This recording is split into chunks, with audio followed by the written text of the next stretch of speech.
Welcome back to this special edition of the Plug In for More podcast. For months and months and months, we've heard Mike talking ad nauseum about his Cybertruck or his three Cybertrucks or all these vehicles, which we tease Mike a lot.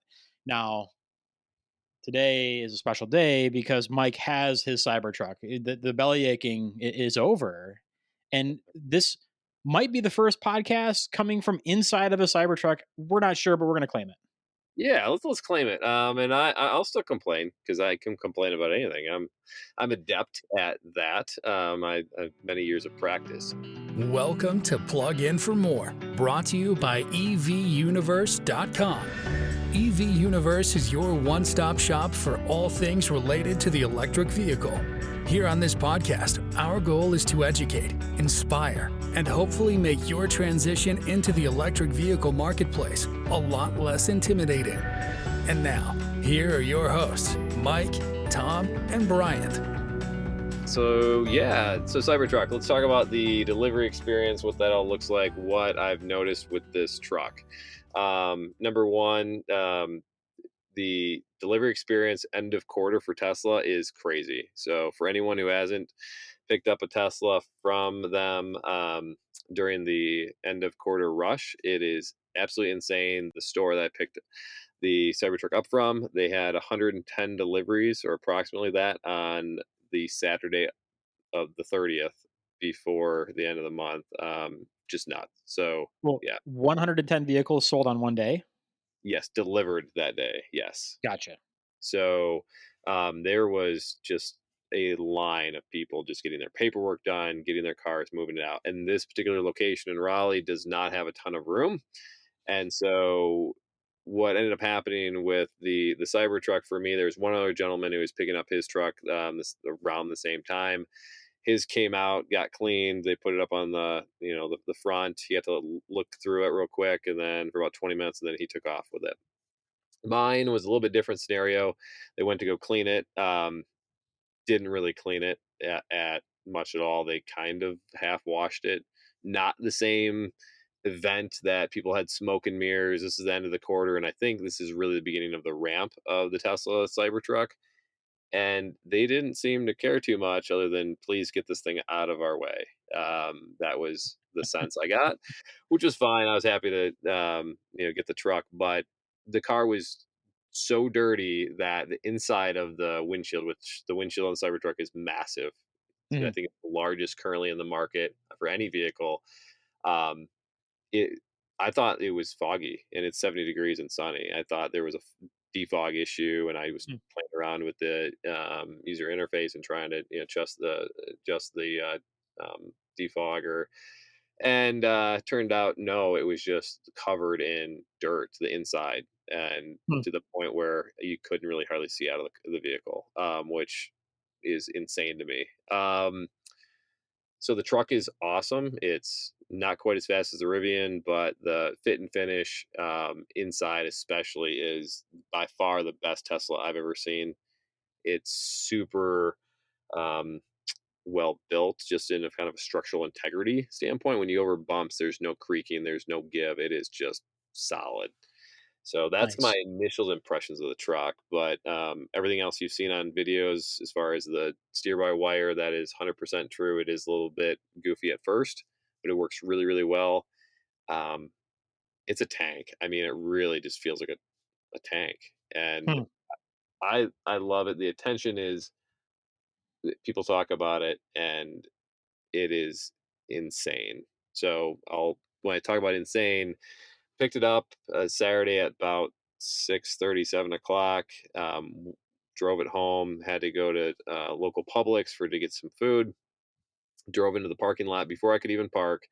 A guy, and this was not busy. A guy in a Model X ran up to the truck before I had parked, pounded on the side of the truck like hard, like it would have dented another vehicle, and was screaming, first one I saw," over and over again. Super excited, but that is just I mean, That that's par for the course with this thing. It is just crazy what people that do when they see it. that sounds It's awful. It's kind of fun, but it is a little interesting. That one was kind of over the top, but there's been more than one instance of similar things. And and I guess I am familiar with getting that kind of attention driving a police car for so many years. Like I understand that people gawk and they stare at police cars just like they probably would a Cybertruck, except I would expect that maybe when people wave to you, they're using all their fingers, except when I was in a police car, they only used one. Yeah, I mean, I've only had two middle fingers raised at me at stoplights, and it was from trucks that were substantially lifted in Mm. the Carolina fashion, which is the front end up and the rear end down. So I had a couple of those, Does that but have any correlation with mullet wearing? I have no idea. Okay. I didn't It's look. probably high.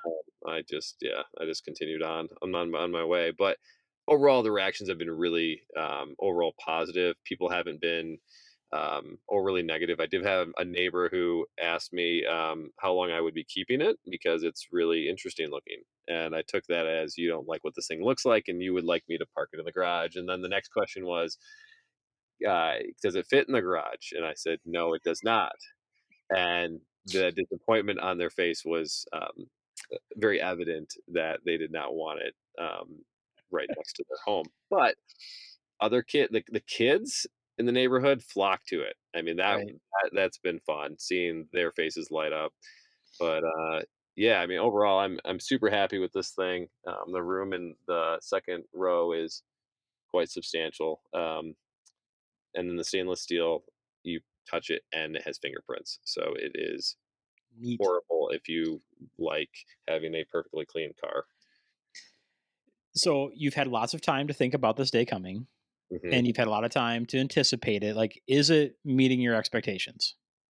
Yeah, I mean, I think it's even exceeded them. From anyone who's had a Tesla or more than one knows that there's usually the fit and finish, and they're kind of known as being a little bit cheaper. This does not feel cheap, even though it's very minimalistic.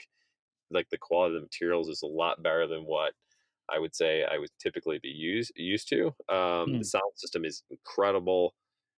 Again, things I'd heard before, but it just it feels substantial. That's the easiest way to probably put it. Is there's no part in the car I'm like, oh, that's really cheap. That's gonna break.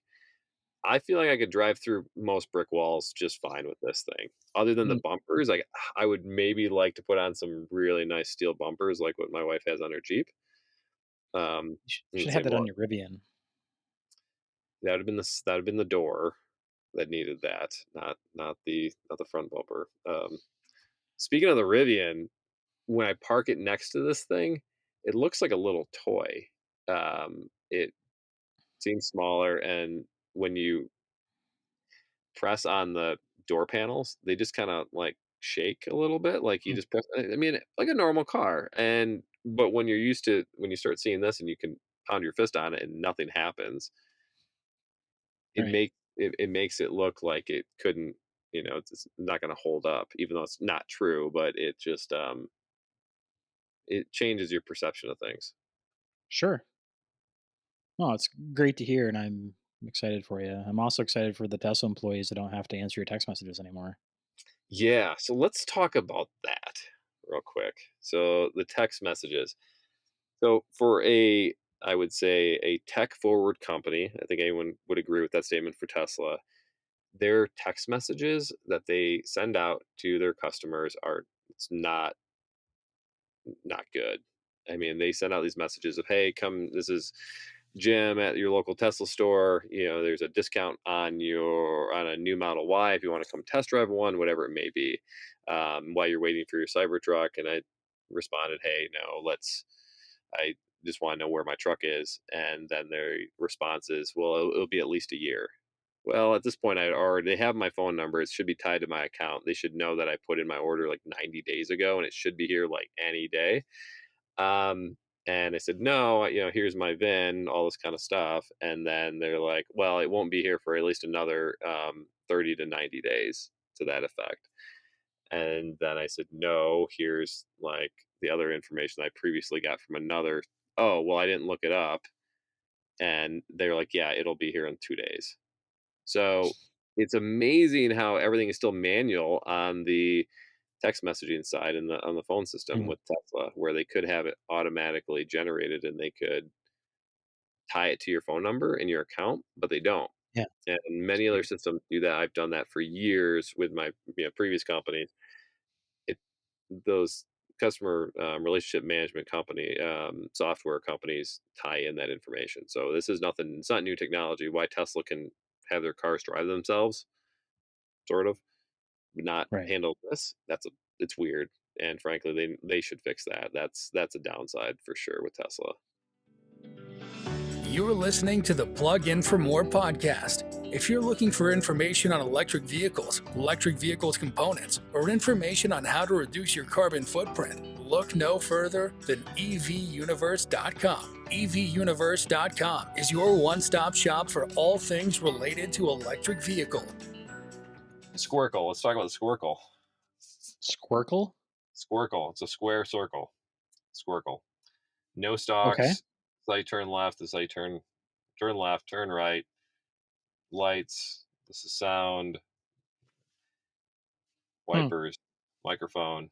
Cruise. Horn is in the center, which is normal for a change versus the Model S and X's that like they had.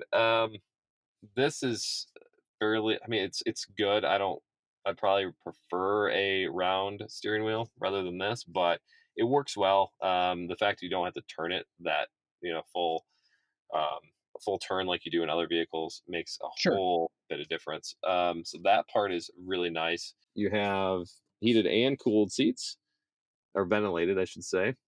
Yeah. Then rear seat room is pretty substantial. Yeah, it's not quite F-150 Lightning size, but it's not far behind. It's definitely substantially bigger than a Rivian, Yeah. and the kids are loving the rear seat. So there's nothing I would say that's a negative in here about that. Awesome. Well, I'm very happy for you. And Thank you. although now I'm not sure what we're gonna do for a trope of picking on you. I guess we'll just go back to you getting new cars every 3 months. Yeah, well, that'll have to stop. Um, yeah, but I think this will be a good long-term test vehicle for everything that we do for the company, and we've got a lot of parts and accessories that are coming for this vehicle. We're going to be showing that on our YouTube channel shortly. Yeah. It's some cool stuff that just kind of round out what's needed for someone to purchase a Cybertruck. Like, where do you put your sunglasses and that kind of stuff that doesn't clog up your other cubbies on the vehicle. Yeah, and so like you mentioned, Mike, as far as a long-term test vehicle for the company, there's gonna be lots of content from this truck. And I know there's a lot of others out there on YouTube, but if you check out our channel, the EV Universe YouTube channel, we're gonna have a lot more content coming there, utilizing this truck specifically, and some of the ways you can accessorize it and make it your own. Yeah, exactly. One other thing I will mention for those of you who are in the market for an EV or just insurance in general. So, EV Universe now is a functional insurance agency in North Carolina. So, if you're in the area and you're looking for insurance, EV or not, more than happy to help. Provide that service to you. Make sure you get the right coverage and at a reasonable rate. So, it's evuniverse.com/insurance. Mike, I'm again really excited for you, and I hope you enjoy your Cybertruck, and I can't wait to get down there to see it. Yeah, well, I think you're going to come down here, and then we do have a big test up in northern Michigan that we're doing with a collaboration with Jalopnik and Camp 365, and then also the Blapunked e-bike. So more to come there. Thank you for listening to Plug In for More. Make sure you subscribe so you don't miss any future episodes. In the meantime, check out the one-stop EV marketplace, evuniverse.com. Until next time.